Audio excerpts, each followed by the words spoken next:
Johnson dan juga Ibu Meli mewakili dari pemerintah menghadapi gejolak bonus demografi.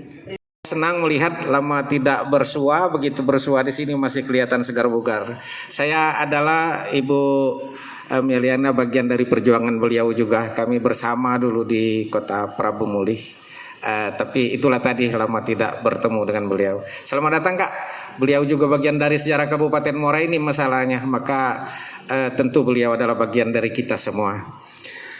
Selanjutnya Bapak Ibu yang kami hormati, pada kesempatan dari usaha kita hari ini, maka peradaban satu akan terbentuk.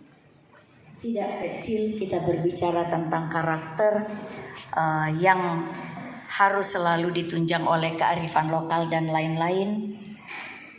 Kalau disebut tidak kate duitnya, tapi banyak manfaatnya. Untuk yang masih berkegiatan seperti ini, saya apresiasi setinggi-tingginya.